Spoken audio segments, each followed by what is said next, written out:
Hello everyone, so for this video I unplugged my aquarium's air pump to make it less noisy, but I wouldn't have done that if it weren't for the fact that I'm like right up against the air pump. So I did it just for this video. Don't get used to it. My videos will always stay noisy. Anyway, so in my previous orchid video I talked about the differences between full water culture and semi-water culture.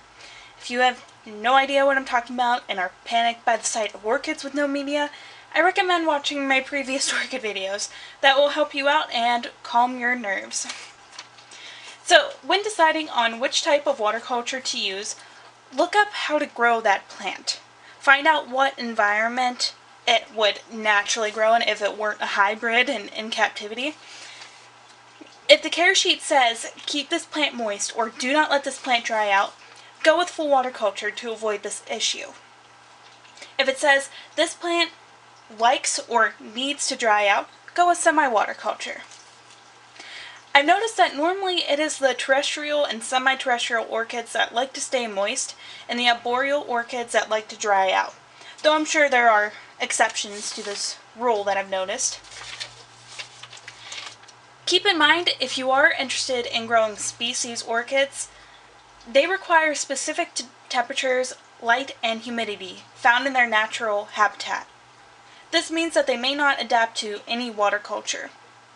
But most orchids we grow are hybrids that can thrive in a home and are very adaptable. These are perfect candidates for water culture. In my collection I have Phalaenopsis, Cattleyas, Dendrobium phalaenopsis, and a Cymbidium.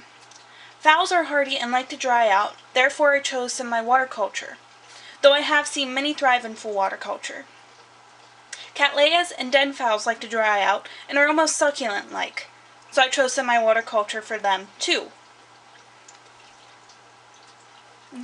Except for this little guy right here, I tried doing semi-water culture with him and he was just not having it, so I returned him back to media.